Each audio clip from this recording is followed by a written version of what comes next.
Hey everyone, John Wertheim here. Welcome to Quick Serve, our compressed daily rundown of all the action from Wimbledon. This is day 3. I'm behind court 14. If you hear cheering, don't blame me.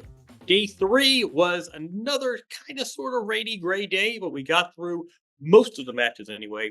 A theme of comeback chimed through the air today. Comebacks in careers, comebacks in matches themselves, and come back and do it again tomorrow because the weather has prevented some matches from going on court. But let's start at the top. Center court began with Daniil Medvedev, who had to come back from losing the first set 7-6, 6-3 in the tiebreaker. What do I mean by that? YouTube is your friend. At 6-3 in the breaker, Daniil Medvedev thought he had lost a set. He had forgotten momentarily. He needed to win or lose 7 points to close off a tiebreaker. He had a good laugh about that later. He lost the tiebreaker, but ended up winning the match over Alexander Mueller. His camp, to their great credit, even in that first set, was giggling about Daniil's gaffe, but he recovered and won the match. Moves on, and as usual with him, we all had a good laugh. Carlos Alcaraz comes back as well. Comes back to the scene of the crime. He won his major here last year. The defending champion won his 9th straight match at the All England Club. It's also his 9th straight match in majors since he won Roland Garros last month. He played a game opponent in Alexander Vukic, the Australian, sort of game but unthreatening, and Carlos Alcaraz prevails. Other comebacks. Coco Gauff had a comeback? Not really, but last year she lost in the first round. She has come back very well this year and was barely giving up games. Only 3 of them today. Awesome again. And she really looks very strong on that bottom half of the draw. Other comebacks. Let's see what we got here. Naomi Osaka is coming back from motherhood. 4-time major champion.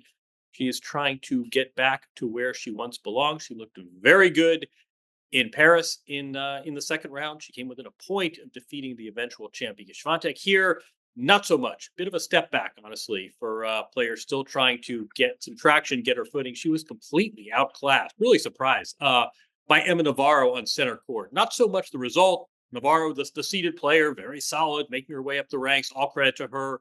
But Naomi Osaka just did not have it today. Straight set defeat in under an hour. Emma Navarro, only 5 unforced errors. A player not known for her serve. Emma Navarro did not even face a break point. Just a really solid outing for one player and really sort of a sour outing for Naomi Osaka, who now needs to regroup. I think we're all of the a rare consensus in tennis. I think we all agree tennis is better when Naomi Osaka is all cylinders firing. She has talked herself about giving her some grace and some time and really peaking for the U.S. hard courts. That's what comes next. But she leaves here. A second round straight set defeat is not what she was going for. Let's keep our comeback theme. Fabio Fognini trying to come back both at age 37 and from losing a bet. He had to bleach his hair. So with frosted tips that he likened alternately, he came to Tennis Channel. We had a good laugh about it. He explained the bet and how he got that one past his wife, who just happens to be 2015 U.S. Open winner Flavia Pennetta. He said it was sort of a half Bart Simpson, half Billy Idol look, but it served him well. He looked good. He played well. Beat Casper Ruud for the first time in 4 meetings. Casper Ruud seeded, but as we all know, nobody's grass court favorite. And Casper didn't have it today. Fabio Fognini did. He advanced. Another comeback. How about Tommy Paul, who I think Andy and I a couple of weeks ago really are expressing our admiration for him. This is somebody who has really evolved and cleaned up his game and added this level of professionalism and showed it today. He was down 2-1 to qualifier Otto Vitranen of Finland. And Tommy ended up winning the 4th set, winning the 5th set, pulling that one out. Quick note about Vitranen, just a sidebar. Otto Virtanen, 23 years old, plays the qualifying here. Is down 4 match points in his first round match of qualifying. Ends up surviving. Second round, again, he faces 4 match points. These were on his opponent's serve, no less. Survived those. He ends up qualifying for the main draw. In the interim, his grandfather in Finland passes away. So Otto Virtanen qualifies for Wimbledon, but goes home last weekend to essentially be a pallbearer at his grandfather's funeral. Comes back, wins his first round over Max Purcell, a very nice Australian player. That's a really good win. And then Otto Verdinen comes back 2-1 against Tommy Paul, a seed, winner of Queen's Club. This would have been really a particular, a potentially transforming match for Otto. Up 2-1, can't quite pull it off. But again, a great story for him. And again, one of these sort of great week one stories that risks falling between the cracks. But you need a player to root for. Otto Virtanen should be high on your list. Very nice player and nearly scored the upset, but Tommy Paul prevails. Other matches, other comebacks. Bianca Andreescu trying to come back and get back to where she was in her magical year of 2019. And she looked very good today. Beat Linda Noskova of the Czech Republic.